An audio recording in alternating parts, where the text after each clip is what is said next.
Olá, tudo bem? Como é que você está? Espero que você tenha tido uma ótima semana. Espero que esse domingo já esteja sendo um ótimo domingo para você. Seja bem-vindo à capela, seja bem-vindo à nossa igreja online e obrigado por nos permitir entrar na sua casa e compartilhar esse momento contigo.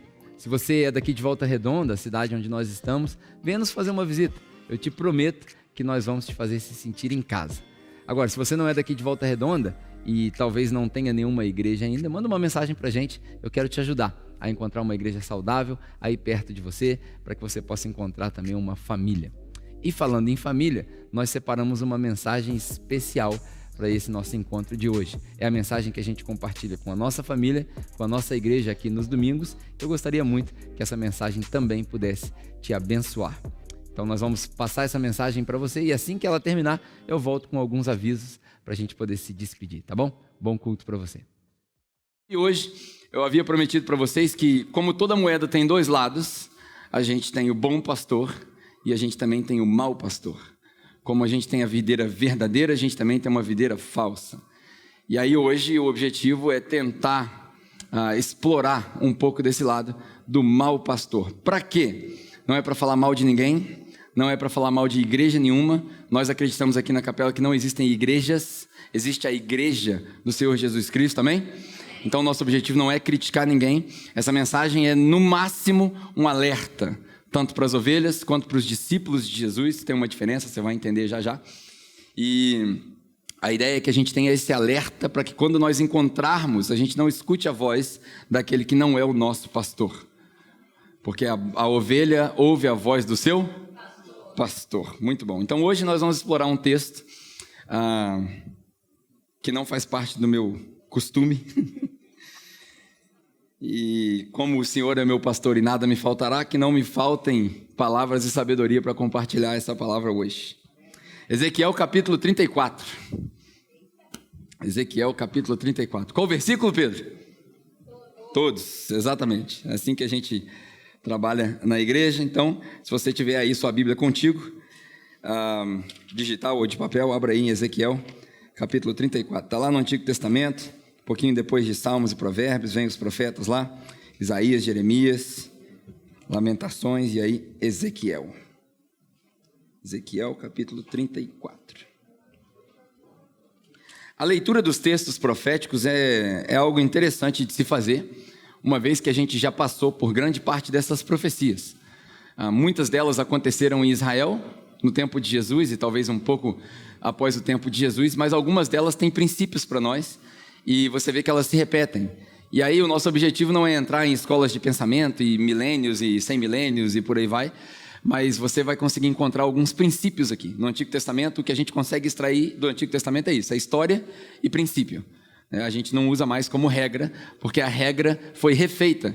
Quando Jesus veio, a gente aprendeu isso aqui. Então, Ezequiel capítulo 34 fala sobre diversas coisas. Eu confesso para você que a gente pode ficar o dia inteiro falando sobre isso daqui. Então, eu quero fazer o seguinte.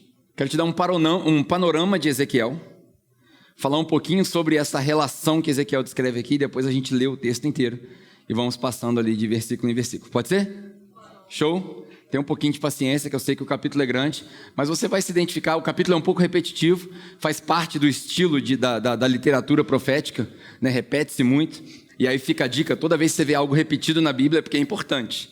Então, por isso a gente vai tomar esse cuidado de ler. Mas Ezequiel foi escrito, não sei se você sabe, mas Ezequiel é um dos profetas que está nos últimos exílios do povo de Israel. O povo de Israel é um povo sofrido, o povo judeu é um povo sofrido. No começo da história, quando a gente lê Gênesis e Êxodos, a gente vê a primeira escravidão do povo de Israel no Egito. E aí depois disso, por várias guerras, a gente vê os assírios, os persas, por aí vai, vários exílios, a gente chama de exílios, várias vezes que o povo de Israel foi escravizado. Um povo que recebeu uma promessa, lá atrás, depois da criação, quando a gente escuta a história de Abraão, né, Abraão é o princípio da fé, pelo menos a fé monoteísta, né, a fé de um Deus só. O mundo, para quem não sabe, já existia antes de Abraão, e aí várias outras religiões já eram muito prominentes na sociedade. Abraão, inclusive, era considerado pagão, né? O que é o pagão? É o que é de uma religião diferente dessa que está proposta na Bíblia. Então, não é um palavrão, não é um xingamento, mas Abraão pertencia a uma família que fazia ídolos.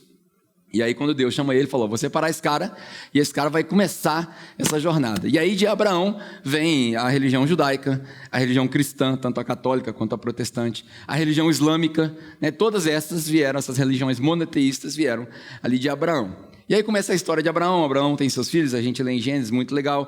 Para quem não tem paciência de ler Bíblia, eu não aconselho que você faça isso, mas é uma dica. Você pode ver a novela da Record, tem lá a história de José e por aí vai, você consegue entender bastante coisa.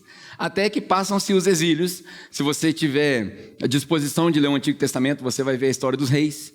Quando o povo obedece, e aí o povo desobedece, tem uma consequência, eles voltam para Deus. E fica nesse ciclo durante vários reis. Você vê o livro de Crônicas, né? O que é Crônicas? São as histórias do povo. Então você consegue entender as histórias do povo de Israel. Leia o Antigo Testamento do jeito que está na sua Bíblia, é um tanto difícil, porque é repetitivo, conta-se as mesmas histórias, né? Eu me lembro quando eu comecei a ler Bíblia, eu li a Bíblia inteira em 2 semanas. Se você me perguntar o que eu entendi, eu não entendi nada. E aí eu cheguei para o pastor da igreja que eu congregava, falei para ele que eu tinha lido, e ele falou, mas o que você entendeu? Eu falei, nada. Por quê? Porque repete tudo, um negócio aqui, outro lá, e parece que é a mesma história. E aí ele me ensinou como ler Bíblia, né? Você precisa aprender também como ler Bíblia para poder entender. Porque a Bíblia, não sei se você sabe, não é um livro. A Bíblia são vários livros. A palavra Bíblia, na verdade, é um coletivo, que hoje nós temos no português como biblioteca. Então, uma coleção de livros. Então, se você quiser ler a origem do universo de uma perspectiva de fé, uma perspectiva cristã, que não é literal, que não é científica, você lê Gênesis. Se você quiser ler a história do povo de Israel, você lê Êxodos, Números, Levíticos e Deuteronômio, que nós classificamos como a Torá, né, que é a Bíblia dos judeus.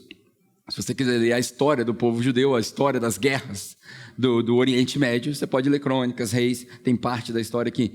Se você quiser ler qual era a expectativa do povo de Israel em relação ao que Deus tinha prometido para eles, você pode ler os profetas. Isaías, Jeremias, Ezequiel, Daniel, Sofonias, Ageu e por aí vai. Cada um deles no seu tempo. E aí os profetas, é importante você saber disso, eles são divididos em pelo menos 3 categorias. Os que aconteceram antes do último exílio, os que aconteceram durante o último exílio e os que aconteceram? Os que aconteceram? Só para ver se vocês estão acordados. Depois do último exílio, que é o exílio da nação babilônica. Se você quiser lembrar da história, a história da Babilônia se passa no contexto do livro de Daniel. Quando os jovens são levados, quem lembra da história da fornalha? Joga 3 jovens da fornalha, é isso. A Babilônia chegou, tomou conta, pegou os jovens, os mais bonitos, os mais inteligentes, os que tinham uma aparência para representar o reino babilônico e leva para lá para aprender a cultura. Então eles aprendem a falar um idioma novo, eles aprendem a se vestir de maneira nova, a ter culturas diferentes, comer coisa diferente. E é aí que a gente vê a dieta de Daniel, porque Daniel não é jejum, né? Todo mundo faz jejum de Daniel na igreja. Daniel não é jejum, Daniel é uma dieta. Então ele escolhe fazer uma dieta diferente para provocar ali o reino babilônico, enfim, tem várias histórias ali. E aí, nesse reino, o profeta que nós vamos ler, Ezequiel, muito provavelmente ele foi levado para a Babilônia, ou quando criança, ou quando jovem. Quando a Babilônia chegou e tomou conta, eles levaram os jovens todos, e o Ezequiel foi no bonde. E aí ele cresce ali, para ele aquilo ali era a cultura normal, mas ele tinha a herança do povo de Israel, ele tinha aquela herança psicológica, as histórias que se contavam, a história do Mar Vermelho, a história do Cordeiro na Porta, a história das pragas e por aí vai. Até que Deus chama ele. E Ezequiel é talvez o profeta com a missão mais difícil de todos os profetas, que é pregar dentro do exílio babilônico sobre como viver a vida que Deus chamou a gente para viver, com uma esperança de que isso vai acabar. É interessantíssimo, você vai lendo Ezequiel, tem muita gente que lê Ezequiel e fala assim, Ezequiel fala sobre disco voador, porque não entendeu nada do que está falando aqui.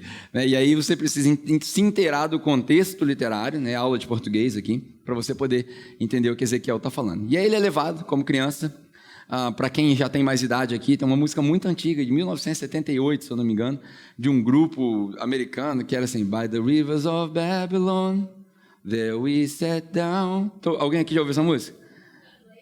Não, nunca ouviu? Porque não tem português. Mas essa música é muito famosa, tocou nos rádios e tal, na época daqueles grupos americanos e por aí vai. Essa música é o Salmo 137.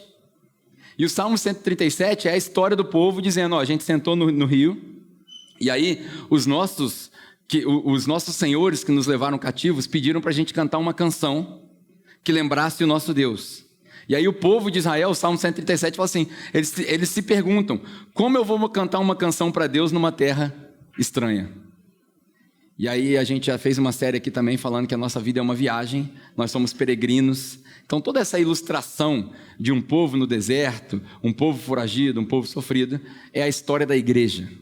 Quando a gente lê a história de Israel, você pode transportar isso para a história da igreja e como isso funciona para nós. E aí, Ezequiel capítulo 34, está chegando no final do livro já. Ezequiel já falou sobre várias coisas, hoje a gente não vai ter tempo de falar sobre isso. Já no final ele faz um alerta aos pastores de Israel.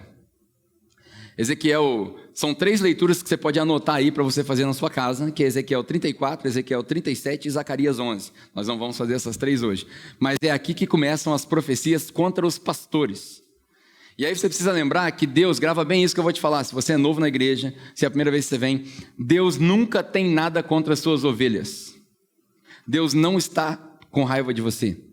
Deus não é mau. Deus não é aquele velho ranzinza com um cajado na mão para bater nas ovelhas. Deus não tem raiva de ovelhas. Por outro lado, Deus tem raiva dos pastores. E é aí que começa a nossa história. Quando Ezequiel começa a profetizar contra os pastores, isso é uma ordem do próprio Deus. E aí ele vai descrever aqui o que os pastores faziam com as ovelhas. Então, algumas considerações aqui, antes da gente ler o texto. A relação de pastor e ovelha, grava bem isso que eu vou te falar. A relação de pastor e ovelha, e a gente já falou aqui, que o pastor da igreja é quem? Jesus, certo? Não sou eu. Mas a título de ilustração, porque quando o Ezequiel usa isso daqui, ele está falando para os sacerdotes da nação, ele está falando para aqueles que cuidavam do sistema religioso. Então, eles entendiam que o intermediário entre o povo e Deus era sim os sacerdotes. Não é o caso hoje, Jesus acabou com tudo isso, Jesus é um sacerdote melhor do que todo sumo sacerdote, amém? Jesus passou por cima de tudo isso e a nova aliança começou, a velha aliança ficou para trás, e aquilo que a gente não conseguiu fazer, Jesus fez por nós na cruz. Glória a Deus. Então, começa aqui uma nova história, mas para título de ilustração nós vamos usar isso. E aí, a relação de pastor e ovelha sempre foi uma relação de consumo. Sempre. Eu lido com muitos pastores e hoje talvez essa mensagem tenha um âmbito de alerta para os pastores, né? Talvez eles vão assistir online, por aí vai. E você que está sentado aqui hoje, não pense que você também não é um pastor de ovelhas, porque você cuida da sua casa, você cuida dos seus filhos. E isso é ser pastor, isso é ensinar. Isso é cuidar. Mas a relação de pastor e ovelha sempre foi uma relação de consumo. Eu lido com esses pastores e eles falam assim, a igreja é muito difícil porque ninguém se voluntaria, ninguém faz nada, todo mundo só quer consumir. Filhão, a realidade é essa. A realidade é que poucos vão trabalhar para que muitos sejam cuidados e alimentados. Se você tem um chamado pastoral, se você entendeu que o seu chamado é cuidar de gente, grupo de conexão, cuidar de pessoas, pastorear, você vai carregar o peso maior. Você vai sofrer a maior dor. Você vai pagar o preço maior. É mais do que sabido que na igreja, menos de 20% das pessoas carregam tanto o peso psicológico, físico e financeiro da instituição, tanto a instituição legal, a igreja, como o corpo. A gente sabe que várias pessoas ficam doentes e poucas vão visitar. Várias pessoas têm necessidades e poucos são resposta de oração. E isso não é uma frustração, isso é profético. Isso faz parte do chamado daquele que entende ser pastor. A relação sempre foi de consumo. A relação com Jesus era de consumo. A multidão seguia Jesus para comer pão. Os discípulos ficavam aos pés de Jesus para entender que pão era esse. Está entendendo? De onde veio esse pão? Então, você vai começar a discernir, sentado aqui hoje, qual é o seu papel. Se é só ovelha ou se você quer ser discípulo de Jesus. Seguidor de Jesus. Se você quer assumir esse papel. E aí você vai começar a entender algumas coisas diferentes. Outra coisa, quando Jesus veio, ele causou uma revolução. Uma revolução em todo o sistema religioso, mas também uma revolução na maneira que a gente vive. Porque até então, né, se você não percebeu, pelo menos a sociedade ocidental, ela é toda judaica. Ontem a gente viajou, a gente estava conversando, e aí o Adriano estava compartilhando algumas coisas comigo, e ele falou, cara, eu não sei se você sabe, mas no Brasil todo mundo é judeu. Você sabia disso? No Brasil todo mundo é judeu, porque quando os portugueses vieram para o Brasil, grande parte daqueles que eles trouxeram junto com eles eram judeus. Então os nomes Andrade, Guimarães e por aí vai, o Adriano estava compartilhando comigo. Aliás, quem quiser saber mais sobre história messiânica e o judeu messiânico, o Adriano tem uma gama de conhecimento fantástico. E aí ele me ensinou, eu falei, você vai pregar essa mensagem quando? Aí ele falou, vamos ver, eu falei, eu roubo a mensagem antes. Então eu já peguei o conteúdo e fui. Mas todo mundo é um pouco judeu, essa herança é nossa. E que bom que nós somos um pouco judeu, porque é um povo que Deus escolheu para ter cuidado e que é um símbolo do amor de Deus para com a humanidade. Não é que eles são exclusivos, é que eles são um símbolo do amor de Deus para a humanidade. Jesus foi causar uma revolução, porque todo mundo entendia que eles eram ovelha e os sacerdotes eram pastores. Aí Jesus falou assim: eu não chamo vocês mais de escravos, agora vocês são amigos. Aí Jesus quebra essa relação de mestre e aluno e chama eles de amigos. Jesus também quebra essa relação de dependência física, não estou falando espiritual, mas física, e fala: gente, teve tempo que eu dei pão para vocês, agora não tem como mais dar pão, agora vocês vão para o mundo, vocês vão ser enviados como ovelhas no meio de lobos. E aí ele convida eles para serem discípulos, imitadores. E aí que Paulo fala: sejam meus imitadores como eu sou de Cristo. Esse convite vai além de ser ovelha. Uma outra coisa interessante, muita gente acha que a igreja, a instituição, o prédio, a casa, ela é o pasto das ovelhas. E não é. Não é. Porque o Senhor é o meu pastor, isso me basta. E Ele me faz deitar aonde? Em pastos verdejantes. Todos os dias. Porque no final do salmo a gente lê: certamente bondade e misericórdia me acompanharão. Amém ou não? E segunda-feira nós não estamos aqui. Então a igreja, a instituição, o espaço, não é o pasto de ovelha. O pasto de ovelha é a vida, é a sua vida, são as circunstâncias e situações que Deus te ensina. É no sofrimento do seu trabalho, em lidar com o seu gerente, na dor da perda de um ente querido, na dor de um filho que a gente não tem resposta. Já sabe a mãe que perde um filho, não tem resposta para aquilo, mas é nessa dor que o Senhor é o meu pastor. E isso me basta. Aqui, o pasto não é a igreja. A igreja é, no máximo, uma escola de discípulos.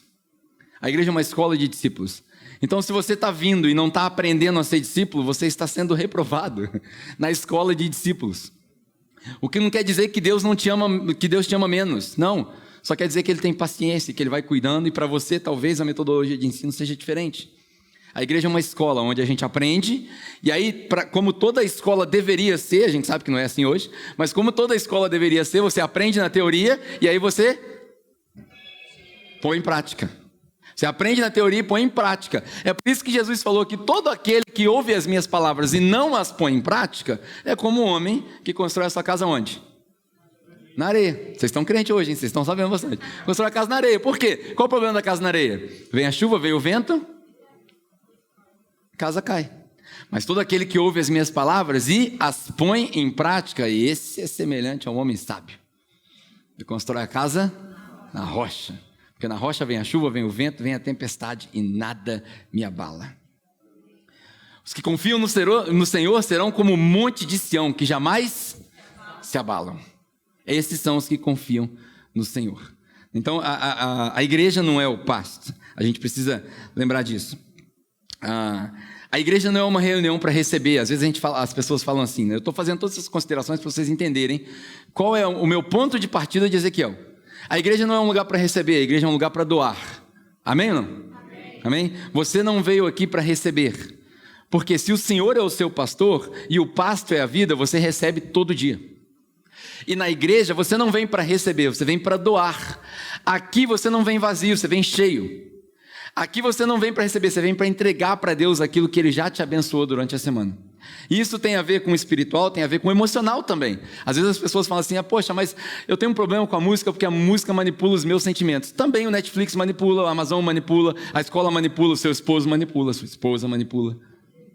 Amém ou não? Quem é casado aqui sabe o que eu estou falando, hein? Então, tudo manipula. A diferença é qual é o objetivo dessa manipulação. A música, ela serve para manipular alguém para o erro. Todo mundo aqui vive no Brasil, já entendeu o que eu estou falando. E serve para apontar você para o caminho de Jesus. Quando eu canto, o Senhor é o meu pastor, eu estou reafirmando a minha fé. Isso é uma declaração de fé. Você sabe o poder da declaração de fé que a gente tem? Você sabe quando você está num problema que você fala assim, cara, eu reconheço o problema, não é viver no mundo da lua, de falar assim, tá tudo bem, o Senhor é meu pastor, tá tudo bem. Não, ainda que eu passe pelo vale da sombra da morte, eu não temerei mal algum, porque o Senhor está comigo. Ele não me tira de lá, Ele está comigo. Então a ideia, essa declaração de fé, quando eu falei para vocês semana passada, cara, pega o Salmo 23 e lê na sua casa repetidamente no café da manhã, é para que isso se torne uma declaração de fé. para que isso se torne uma proclamação de fé, que se torne o seu querigma, né? A mensagem que você carrega. Qual é a mensagem que eu carrego? Que o Senhor é o meu pastor e isso me basta. Que o meu pastor é um bom pastor, que Ele é um bom pai, que Ele cuida de mim, que Ele me ama, que Ele olha para todos os detalhes da minha vida, que não tem nada que eu faça que escandalize Deus, porque Ele conhece o meu íntimo antes de que eu fosse criado. Antes que a palavra saia da minha boca, Ele já conhece essa palavra. Essa é uma declaração de fé. Na relação de pastor e ovelha, é interessante que Jesus, quando ele aborda as pessoas que estavam cansadas, Ele fala assim: vinde a mim, os que estão cansados e oprimidos, e eu... Esse é o chamado de vem. Só que existe uma diferença entre chamado e missão. O chamado é vem, a missão é vai. Entendeu ou não? Então, nós fomos chamados para uma missão. Nós não fomos chamados para estagnar. Nós não fomos chamados para falar assim: vem e fica aqui, ó, meditando na posição do alfa aqui, ó. Não é isso. Nós fomos chamados para ir. Por isso que eu falei aqui de manhã, a igreja precisa ser conhecida pela capacidade de enviar e não pela capacidade de sentar. Quando a gente lê Ezequiel, a gente vai ver uma queixa contra os pastores porque está estagnado. As coisas não estão fluindo. Última coisa que eu anotei aqui para a gente partir para Ezequiel. Muitas vezes, eu já falei aqui que eu tenho uma resistência. Vamos usar essa palavra, uma resistência com o Antigo Testamento. Quem aqui já ouviu falar isso? Uma resistência. Por quê? Porque está errado? Porque é ruim? Não. Porque não foi escrito para mim.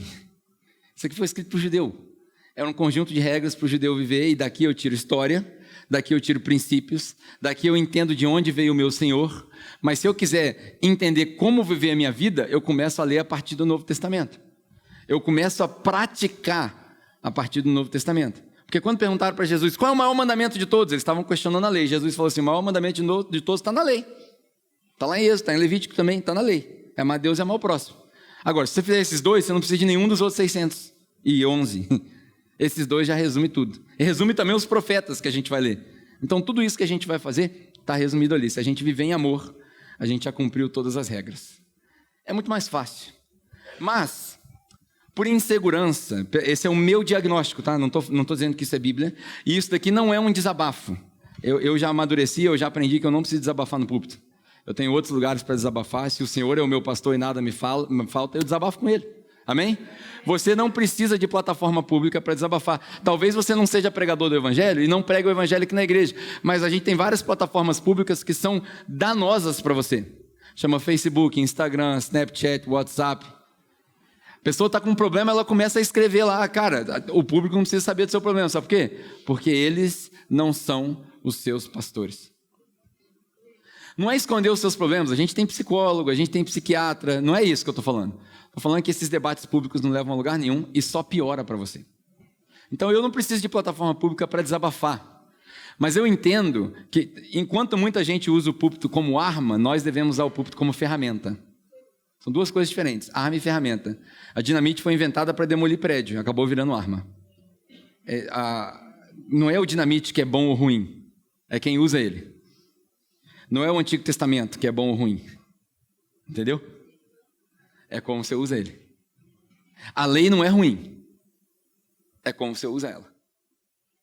Jesus não veio para desaparecer com a lei. Ele veio para cumprir com a lei. E uma vez que a lei está cumprida, ela já não é mais peso para você. É por isso que a gente lê em Romanos 8, já não tem mais condenação. Por quê? Porque eu não preciso cumpri-la, porque já foi cumprida para mim. Mas não significa que eu estou livre para quebrá-la. Está entendendo? Eu não preciso cumpri-la. Eu não tenho o peso da lei. Mas eu não preciso também quebrá-la para esfregar na cara de ninguém. E é com esse equilíbrio todo que a gente vai ler Ezequiel capítulo 34. Tem muita coisa em Ezequiel capítulo 34. Eu quero focar em um versículo, mas eu preciso ler tudo isso. E aí, assim, para a gente não parar, já falei por 20 minutos, para a gente não parar de versículo em versículo, que é tradicional do Pedro, para a gente não demorar 1 hora aqui falando, eu vou fazer um esforço sobrenatural, o Espírito Santo me ajuda, e aí nós vamos ler o texto inteiro. Eu preciso que você se concentre, porque nesse texto você vai enxergar pastores aí. Nesse texto você vai enxergar igrejas da nossa contemporaneidade. E aí quando você enxergar, eu quero que você internalize isso E antes de julgar no seu pensamento, se é que isso é possível, antes de julgar, você silenciosamente faça uma oração ao longo da nossa leitura, para que o Espírito Santo vá nos convertendo, os pastores, líderes e por aí vai. Essa é a nossa função. Amém? Vamos ler? Ezequiel, capítulo 34. Deixa eu ver se eu consigo ler mais de perto aqui. Cadê? Lê a luz. Eu tenho que ficar debaixo da luz, que eu estou velho. Veio a mim essa palavra do Senhor: Filho do homem, profetize contra os pastores de Israel. Profetize e diga-lhes assim, diz o Senhor: Ó Senhor, ai dos pastores de Israel, que só cuidam de quê? Começa a enxergar aí. Ai dos pastores de Israel, lembra que Israel é a igreja, né? Analogia. Ai dos pastores da igreja de hoje em dia, que só cuidam de si mesmos. Acaso os pastores não deveriam cuidar do rebanho? Não é essa a função dos pastores? Cuidar do rebanho? Vocês comem a coalhada, aí tem gente aqui que não vai entender o que é isso. Quem sabe o que é coalhada aqui? Então, beleza. Vocês comem a coalhada, vestem-se de lã e abatem os melhores animais, mas não tomam conta de quê? Do rebanho. Vocês não fortalecem a fraca, nem curam a doente, nem enfaixam a ferida. Vocês não trouxeram de volta os que estavam? Uma igreja para quem não gosta de igreja. É isso. Jesus, quando proclamou pela primeira vez sua missão, falou: eu vim para aqueles que estavam perdidos. Eu vim para a ovelha desgarrada. Eu tenho ovelhas que não fazem parte desse rebanho e é necessário que eu vá buscá-las. É necessário que a gente ponha dentro da igreja gente que não gosta de igreja. É necessário que o corpo esteja preparado para receber quem não é santo. Amém? É necessário que você segure a sua carteira com firmeza durante o culto. É necessário que você não deixe a sua bolsa espalhada pela igreja. E isso não é uma chatice de organização, é porque vai entrar ladrão na igreja, e ele vai roubar a sua bolsa. E quando a sua bolsa for roubada porque você está cultuando, você vai lembrar das palavras de Pedro e vai dizer: bem-aventurados somos nós por sermos perseguidos pelo nome de Jesus. Está entendendo? Você não vai orar e falar assim: Deus, pesa a mão naquele ladrão para ele ser atropelado agora para eu achar minha bolsa. Claro que não. Você vai orar: Deus, aqueles R$1.000 que estavam dentro da minha bolsa, que seja uma bênção para aquele irmão em nome de Jesus. Haja autocontrole. Ué, vocês falaram que queria ser maduro no aniversário da igreja. Foi vocês que falaram. Uma vez, eu já parei, não tem jeito. Uma vez um irmão chegou para mim, ele estava com uma dificuldade, porque ele estava com uma dívida na rua de R$100.000. Uma dívida não, alguém devia para ele, R$100.000. Aí eu virei para ele e falei assim: cara, vou te falar um negócio. Perdoar R$100 é uma coisa. Perdoar R$100.000 é a mesma coisa. É a mesma coisa. Vai depender de quão preparado está o seu coração. Porque se você for fiel no pouco... Está entendendo? Então é a mesma coisa. Vamos lá. Eu falei que não ia parar. Vamos lá. Vocês não trouxeram de volta as desviadas e nem procuraram as perdidas. Vocês têm dominado sobre elas com dureza e brutalidade. João capítulo 13 até o 16, Jesus se ajoelha aos pés dos discípulos, lava os pés deles e fala: vocês viram como é feito no meio de vocês com senhores que dominam sobre vocês, mas entre vocês não será assim. Da mesma maneira que eu fiz para vocês, vocês façam com os outros. Sirvam uns aos outros. Mas aqui está escrito que os pastores dominavam as ovelhas. Os pastores controlavam as ovelhas. Os pastores comiam o melhor das ovelhas. Eles mesmos enriqueciam. Por isso elas estão dispersas. Por isso a igreja está confusa. Por isso a igreja virou chacota. Porque os pastores não cuidam do rebanho. Por isso elas estão dispersas, porque não há pastor algum. E, quando são dispersas, elas se tornaram comida de todos os animais selvagens. As minhas ovelhas vagaram por todos os montes e por todas as altas colinas. Foram dispersas por toda a terra e ninguém se preocupou com elas e nem as procurou. Por isso, pastores, isso aqui é Deus falando através de Ezequiel.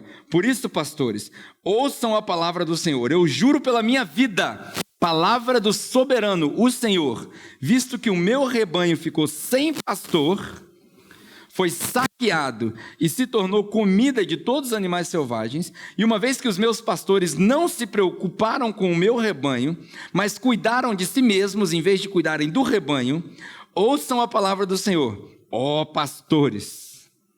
Assim diz o soberano, assim diz o Senhor, eu estou contra os pastores e os considerarei responsáveis pelo meu rebanho.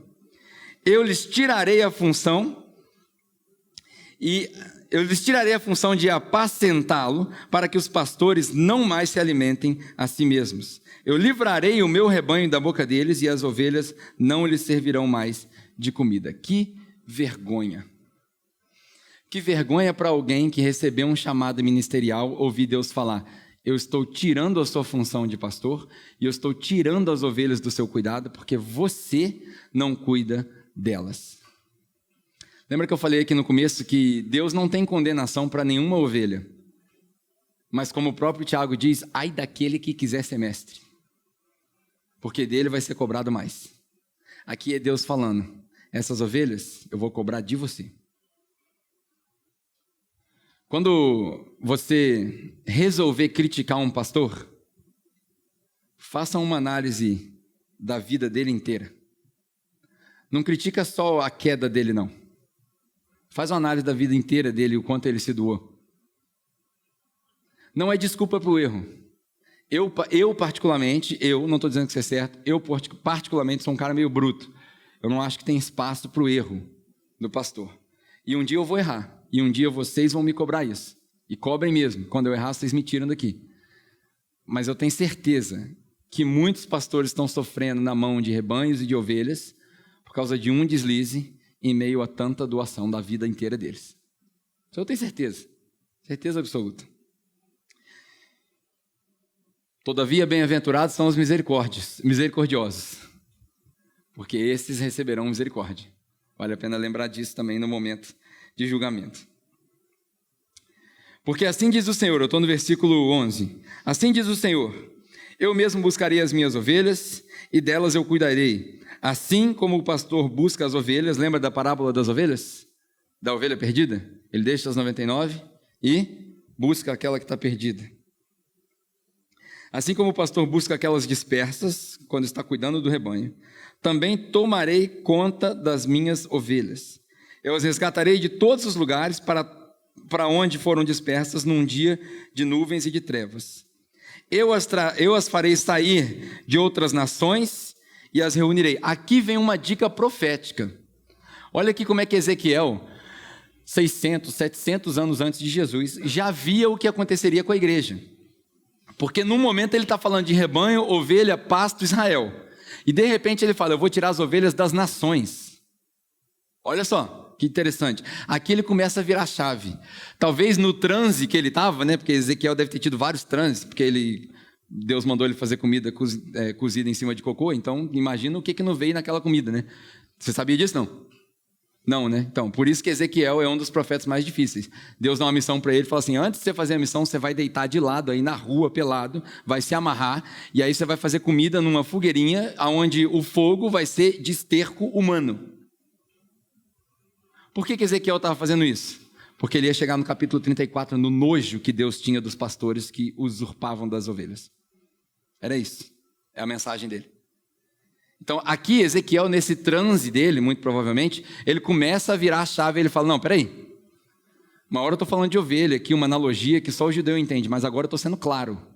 Agora eu saí de Israel, fui para a igreja. Agora eu saí de rebanho, fui para os homens. Muito interessante isso daqui.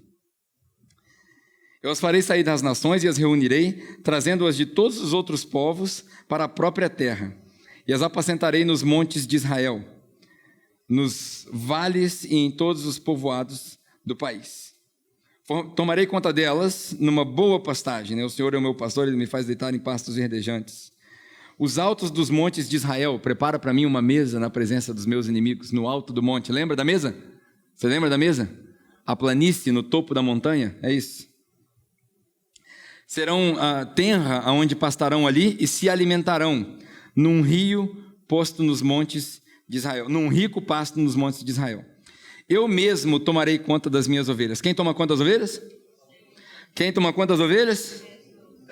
Quem que toma conta das ovelhas? O meu pastor toma conta das ovelhas. É um debate muito grande nas igrejas. Você não vai disciplinar a pessoa, não? Você não vai falar para ela quem toma conta das ovelhas? Aqui a gente tem um ditado, né, que eu já usei aqui algumas vezes, né? Toma conta da sua vida e deixa que Deus toma conta da minha. Mas é complicado, porque às vezes no meio dessa loucura toda, as ovelhas começam a seguir a voz de outro pastor. Lembra quando a gente falou do bom pastor? O bom pastor passa pela porta, mas o mau pastor pula o muro. E o mau pastor estava dentro da igreja. Aí as ovelhas começam a ouvir outras vozes. Aí a gente precisa amplificar a voz do bom pastor. E aí como que amplifica a voz do bom pastor? Doutrina, Bíblia. Porque o que é doutrina? É o que fazer. As pessoas têm medo da palavra doutrina. A palavra doutrina, didaquê, é o que fazer. Então, quando o professor fala para você assim, olha só, a fórmula a soma do quadrado dos catetos é igual a hipotenusa. Você fala o quê? Então, vou te ensinar como é que faz. Você soma isso daqui, vai dar igual a esse outro lado do triângulo. Tá entendendo? É isso. É o que fazer. Capela também é matemática, hein? Quanto a você, meu rebanho, assim diz o Senhor. Olha só que interessante. Eu julgarei entre ovelhas e outra ovelha, entre os carneiros e os bodes. Não lhes basta comer em boa pastagem? Olha que interessante. É que eu vou transliterar aqui para a gente acelerar. Deus chega assim, olha só, eu sou contra os pastores. Está tudo errado. Eu vou dar uma punição para eles já. Mas aí ele vira para as ovelhas rapidinho. Falei para você que Deus não tem condenação para a ovelha. Mas aí ele vira para a ovelha do mesmo jeito que ele falou para os pastores assim, os pastores não têm que cuidar do rebanho? É uma pergunta lógica. A resposta é sim.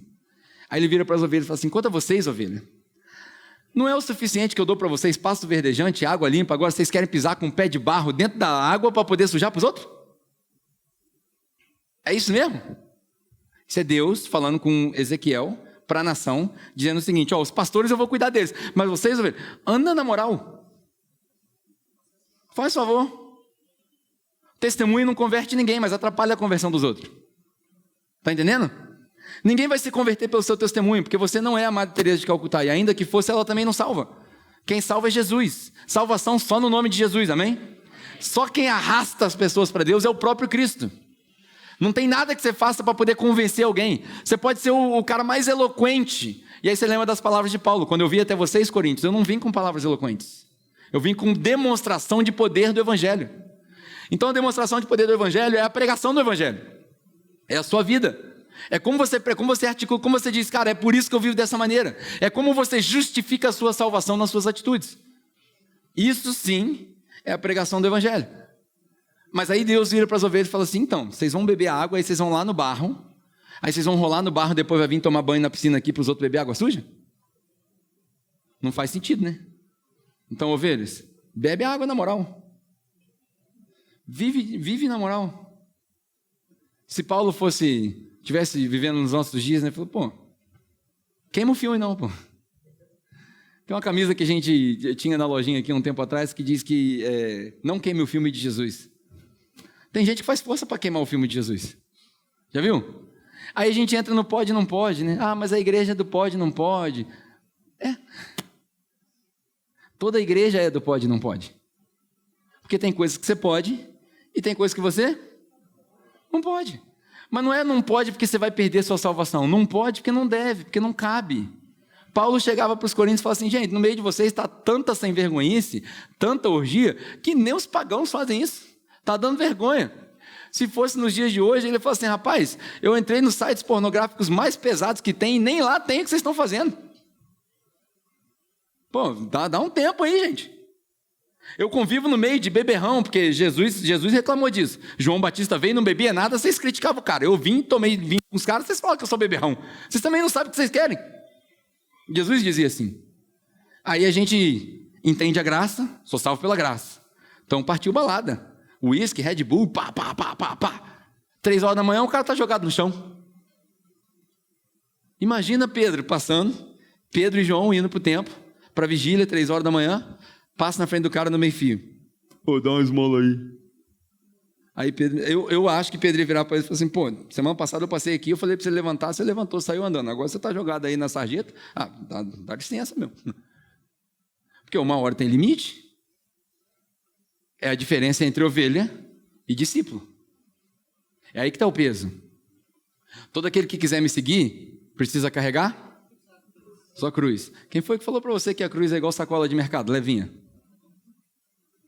Não é, cara. Não é. A cruz de Jesus é pesada. A gente lê muito, o fardo dele é leve, legal. Mas a gente também lê que nós somos co-herdeiro com ele se a gente sofrer com ele. Você está sofrendo? Se você não está sofrendo, muito provavelmente tem alguma coisa errada na sua vida. Porque bem-aventurados são aqueles que sofrem. Os que têm sede de justiça. Os que são pobres. Mas em busca do egoísmo e do egocentrismo, a gente está pregando bem-aventurado é o que prospera. E aí a gente se engana e não vê que o pastor, o mau pastor, prega bem-aventurado que prospera, mas só quem prospera é ele. E a igreja continua chegando de ônibus. Não faz sentido. Não faz sentido. É uma emulação do Antigo Testamento muito forte. As pessoas pegam textos como o de Davi, que chega de uma conquista de guerra e fala, isso não faz sentido, todo mundo tem casa para morar e o meu Deus não tem casa, vamos construir um templo. Aí a gente gasta 50 mil reais em pia de banheiro. Não faz sentido. Quantos banheiros precisam numa igreja de 100 pessoas? Estou pregando aqui, tem meia hora, foi 2 pessoas no banheiro, não precisa de 5 banheiros. Não precisa de 50 mil de pia. Não precisa de luz. Quantas luzes? Apaga a luz para mim, fazendo favor. Vamos ver um negócio. Vou apagar tudo. Vocês estão conseguindo me enxergar? Então, você sabia que na África tem gente que anda 3 dias debaixo de bala e debaixo de mato, se escondendo para poder ouvir a pregação da palavra de uma folha da Bíblia? E nós estamos aqui gastando luz e ar-condicionado. Sabia disso?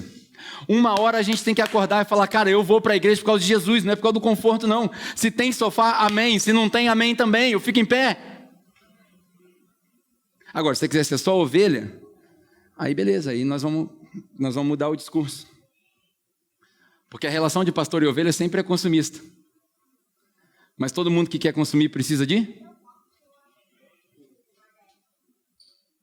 Quem consome tem que pagar. Nós estamos fazendo um esforço danado aqui para não cobrar nada de ninguém. Quantos domingos tem que você está vindo aqui que você não ouviu ninguém falar de dinheiro até agora? Por quê? Alguém sabe? Porque a gente resolveu ser uma igreja que confia no Espírito Santo. Se você está sendo abençoado, você entende, você é adulto, você tem responsabilidade, vai fluir. E assim a gente acredita que Deus vai prover o necessário. Eu não preciso de mais. A minha oração é a mesma do Antigo Testamento. Agora não me lembro se era Davi ou Salomão. Deus, não me dá muito para não me ensoberbecer. E também não me dá pouco para não passar necessidade. É só o básico. Eu não preciso de mais que isso, porque o Senhor é o meu pastor.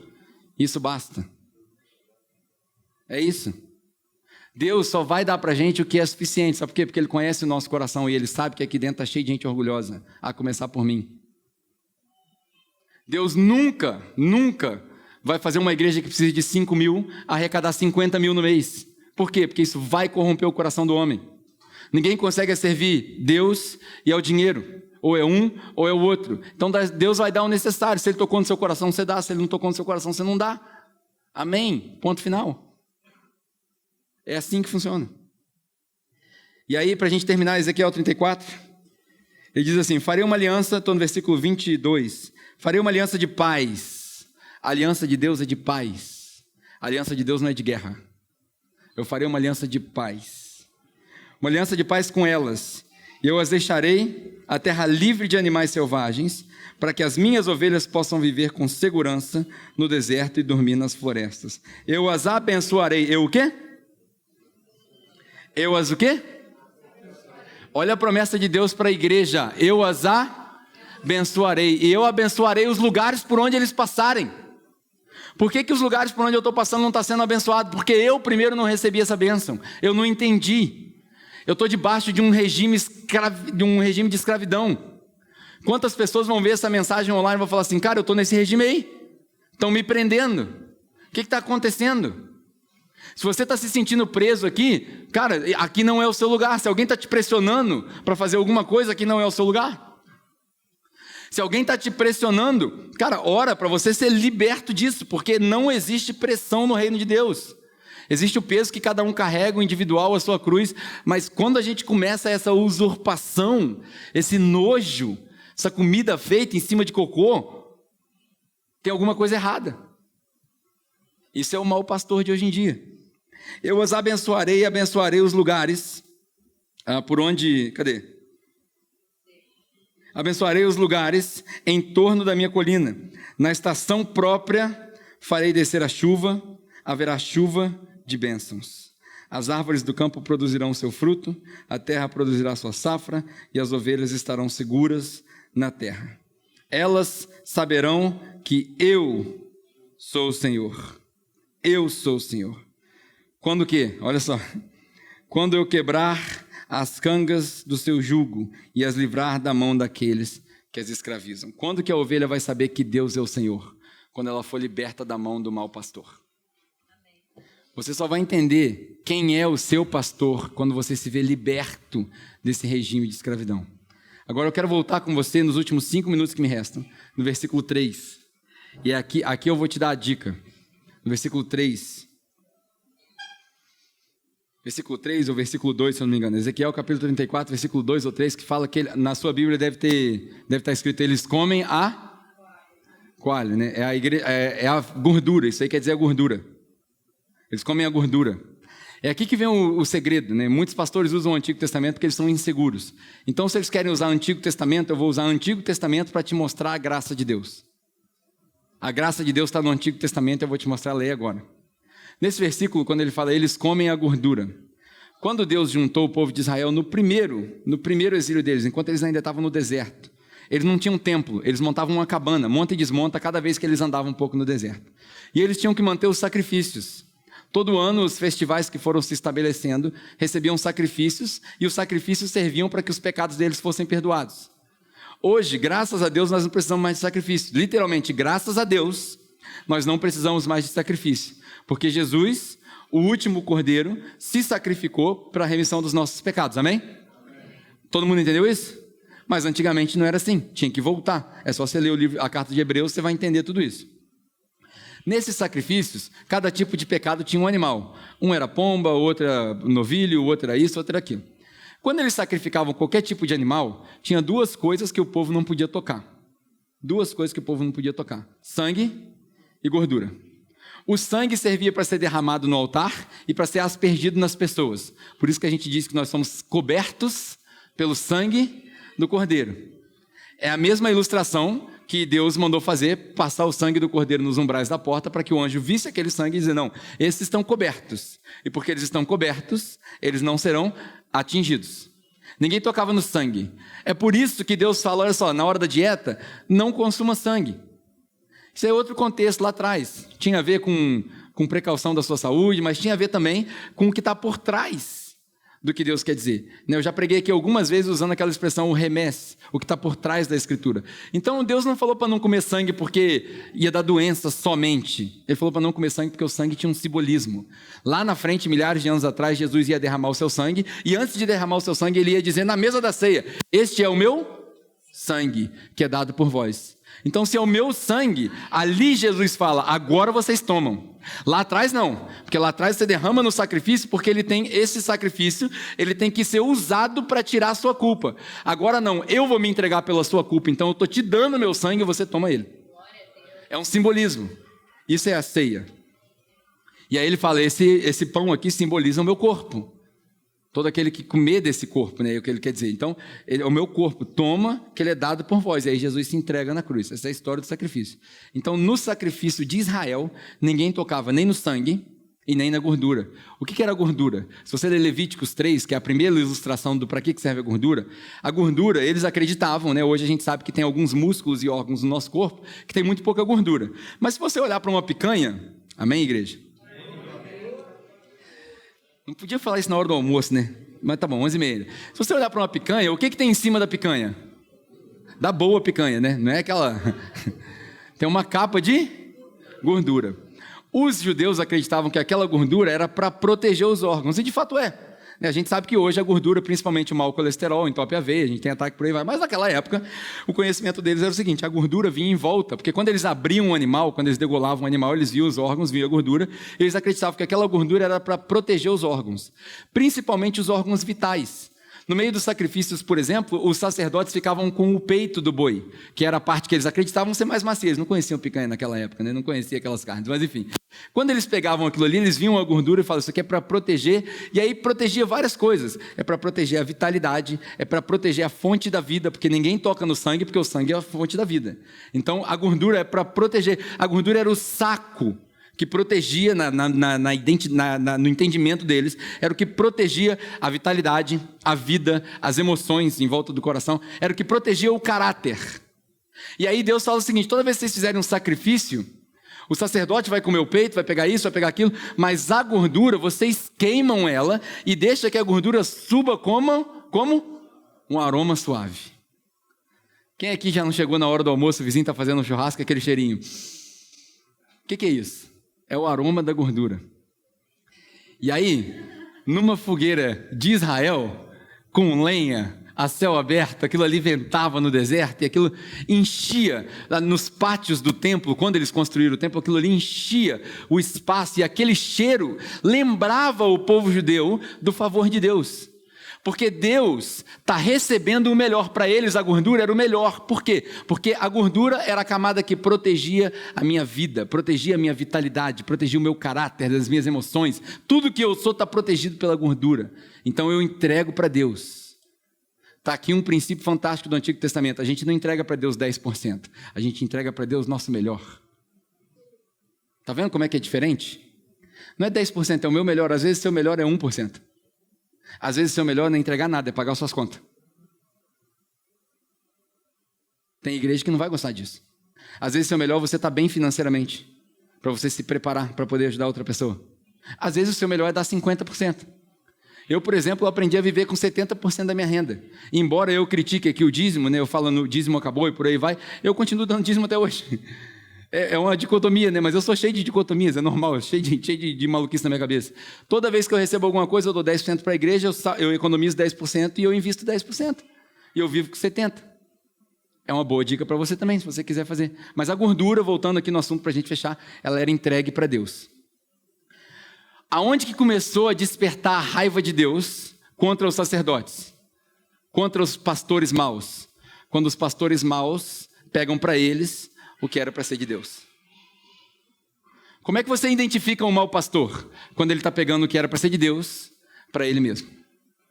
Quando você leva de todo bom grado lá o seu dízimo, se você acredita no dízimo, ou a sua oferta para a igreja, porque a gente dá oferta não é para a igreja, é para obra de quem? De Deus. A igreja, cara, se precisar fechar isso aqui, a gente fecha e continua fazendo a obra. Vai entrar dinheiro, um pouco vai pagar para mim, um pouco vai pagar para os outros staff da igreja, um pouco vai pagar para o resto que a gente vai fazer, um pouco vai para a obra social. É normal, a gente não precisa do prédio. Ninguém dá dinheiro para pagar, justificar na sua cabeça: eu vou dar minha oferta porque tem que pagar o aluguel, é muito medíocre. Não é isso. É você pensar: cara, eu vou dar minha oferta porque eu entendi a missão da igreja, me fez bem e eu quero que faça bem para outras pessoas.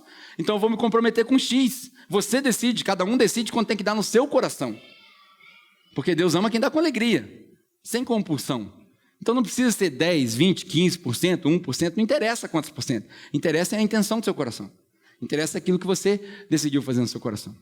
Mas os pastores aqui, eles começaram a pegar para eles o que era para ser de Deus. Eles comiam a gordura. E quando você começar a perceber que os pastores que prendem e usurpam das ovelhas pegam para eles o que era para ser de Deus, você encontrou um mau pastor. E aqui vem a solução. Quando você encontrar um mau pastor, você precisa lembrar o seguinte: todo mau pastor vai dividir igreja. Todo mau pastor divide igreja. É daí que vem a praga das denominações. Quando você encontrar um mau pastor, você lembre que Deus prometeu que ele teria um rebanho. Que você tem que, não é que você pode, você tem que ter liberdade de visitar outra igreja, de conversar com seus irmãos, de trocar ideia. Você tem que, porque não existem igrejas diferentes, você tem que poder sair daqui e falar assim: quer saber, hoje eu vou lá na Batista, Hoje eu vou cultuar com os meus irmãos na Batista. E hoje eu vou tomar a ceia dos meus irmãos batistas, que acreditam que é só pãozinho e vinho. Tá tudo bem. Tá tranquilo. Porque na minha igreja, lá onde a gente congrega, a gente almoça junto. Mas aqui eles tomam pão e vinho. Então tá tudo bem, porque eles são meus irmãos. Aí amanhã eu vou visitar meus irmãos da igreja presbiteriana. Ah, mas lá não tem batismo. Mas na Bíblia também não tem batismo. Jesus não tem batismo. Quem tinha batismo era João Batista. E batismo é coisa de judeu. Batismo não é coisa do cristão. Então eu vou lá cultuar com os meus irmãos batistas, que acreditam que é para mergulhar, e vou cultuar com meus irmãos presbiterianos, que acreditam que é para só respingar. E está tudo bem. Porque não faz diferença. Aí amanhã eu vou na assembleia. Na assembleia o culto já começa todo mundo levitando. Glória a Deus, aleluia. Eu vou lá cultuar. Por quê? Porque os meus irmãos da Assembleia, não é os meus conhecidos da Assembleia, os meus irmãos, no céu eles vão estar lá contigo. E independente da característica da igreja que você for, você tem que ter liberdade. Porque o que nos divide não é se tem batismo, se não tem batismo, se tem dízimo, não tem dízimo, se tem ceia, se não tem ceia. O que nos divide é o caminho da salvação, e salvação é só em Cristo. Se acredita nisso, é meu irmão, está tudo junto, vamos embora. É isso. O mau pastor divide a igreja, o bom pastor ele une a igreja. O bom pastor faz força para a igreja estar junto. O bom pastor faz força para a igreja estar junto. E por último, você precisa lembrar, está aqui a frase para você lembrar. O bom pastor ele dá a vida pelas ovelhas. Esse é Jesus. O mau pastor ele toma a vida das ovelhas. Toda vez que você vê gente morrendo na igreja, acreditando na ilusão de que eles estão servindo, mas o cara está matando a pessoa enquanto ela serve, isso é um mau pastor. Porque o mau pastor toma a vida das ovelhas. O bom pastor, ele dá a vida pelas ovelhas. Quando você vê alguém tentando emular o sentimento de se entregar, e de receber, e de congregar junto, e de unir, e de ensinar, e de ter carinho, de vez em quando a gente extrapola, de vez em quando você briga, mas quando você vê isso acontecendo, você pode ter certeza que você está num lugar onde pelo menos estão tentando imitar o bom pastor. O objetivo dessa série é que a gente conseguisse entender quem é o meu pastor, e que o meu pastor é um bom pastor, e que infelizmente também tem maus pastores. A gente tem um bom pastor, vários maus pastores. Desperta, ó tu que dorme, e seja liberto dessas algemas de maus pastores. Que você tenha só um pastor na sua vida, Jesus Cristo. E isso basta. Amém? É isso. Espero que você tenha sido edificado nessa série. A gente vai orar. Mas antes da gente orar, eu queria te lembrar de algumas coisas. A gente está tentando o máximo possível fazer com que as doações sejam recorrentes. Então você pode procurar o Gustavo. O Gustavo está hoje aqui, está lá atrás. Se você falar assim, cara, gostei dessa ideia, eu quero comprar essa missão, eu quero estar junto. A gente tem uma maneira de você fazer sua doação recorrente, aí você não precisa lembrar de trazer dinheiro para a igreja e por aí vai. Mas caso você queira, tem a caixinha ali. O Washington pediu para eu lembrar, senão ele fica doido. Né? Se eu falar para ele não dar dinheiro na igreja, ele fica doido. Então ele está ali, ó, envelope ali, né, para quem quiser. Mas não era só isso que eu queria falar. Dia 23, é quinta-feira, a gente vai ter uma noite aqui, uma noite de louvor. Tem algumas surpresas sendo preparadas e eu gostaria muito que você viesse. Eu sei que aqui na igreja a gente não tem eventos de Natal, né? Culto da virada e essas coisas. Por quê? Porque, para ser bem sincero, eu quero passar com a minha família, porque eu já não vejo eles todos os domingos, então eu quero passar lá com eles. É justo, né? E é muito difícil a gente admitir, mas essa é a realidade. A gente prepara um evento com todo carinho, aí vem 5, 6 pessoas e eu perco o Natal com a minha família. Então, eu acho que vocês vão entender. Eu, particularmente, prefiro não ter evento na igreja em dia de Natal e em dia de Ano Novo. No dia que o Natal e o Ano Novo cair lá no dia, né, na terça-feira, quarta-feira, aí a gente faz no domingo, não tem problema nenhum, não precisa de férias. Não é isso. Eu amo o que eu faço, quem ama o que faz não precisa de férias. Mas, como vai cair dia 25, acho que é dia 25 esse mês, né, sábado e domingo, 26, né?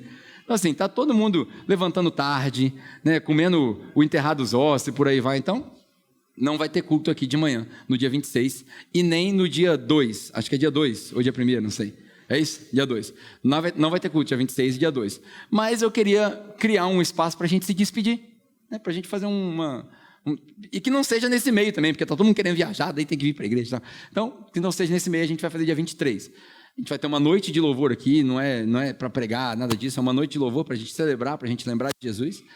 E aí depois, me parece, né, eu não sei mesmo, me parece que o pessoal está preparando aí um buffet, comida, sei lá o que é, porque crente tem que comer, amém? Então,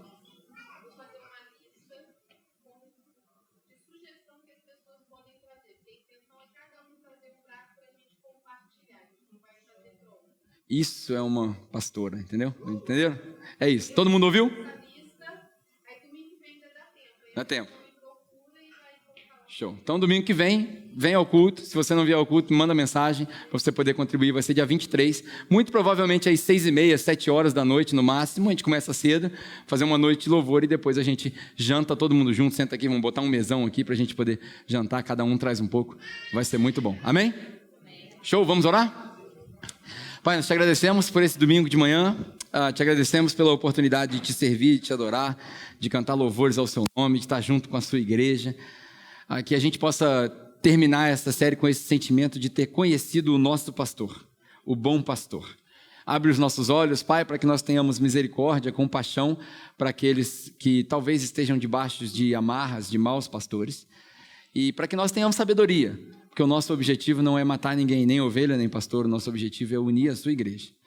Então, Pai, que o Senhor dê sabedoria para nós, para que nós possamos seguir o nosso chamado, a nossa caminhada e abençoar aqueles que passam pelos mesmos lugares que nós. Nós te pedimos que o Senhor abençoe esse restante de domingo, o nosso almoço, o nosso tempo em família e que ao longo dessas semanas nós tenhamos aí ótimas oportunidades de compartilhar o Evangelho com outras pessoas em nome de Jesus. Amém. Bom, é isso. Eu espero que você tenha sido edificado por essa mensagem. Espero que você tenha percebido o valor nessa mensagem e que ela possa te fazer pensar e te ajudar a se transformar um pouquinho a mais cada dia. Antes da gente se despedir, eu queria te recomendar que você participasse de uma das nossas igrejas. Nós temos várias igrejas, grupos pequenos de pessoas que se reúnem toda semana. A gente chama esses grupos de conexão, que é onde você se conecta com outras pessoas. Ali a gente discute um pouco da mensagem, ali a gente aprende um com o outro sobre aquilo que Deus vem falando com a gente através da nossa leitura, ali a gente divide as nossas dores, enfim, nós temos vários grupos presenciais e online. Caso você queira participar de um, eu gostaria que você escaneasse esse código que vai aparecer aqui na sua tela e aí a gente vai envolver toda uma equipe para poder te indicar um bom grupo de conexão. E falando em códigos, né, esse código que apareceu aqui na sua tela, hoje em dia está tudo muito tecnológico, eu quero te convidar, caso você queira, ajudar a nossa missão a avançar com a nossa missão de alguma maneira financeira, vão aparecer aqui na sua tela alguns códigos. Tem o código do Nubank, tem o código do PicPay e tem a nossa chave Pix. Caso você queira fazer uma doação, de acordo com aquilo que você decidir no seu coração, sem pressão nenhuma, sem nenhuma obrigação, nós seremos extremamente gratos. Você pode usar esses códigos e a sua doação vai direto para a capela, tá bom? É isso. Espero que você tenha tido um bom domingo aqui com a gente. Espero que você volte. Deus te abençoe, tenha uma ótima semana e até o nosso próximo encontro.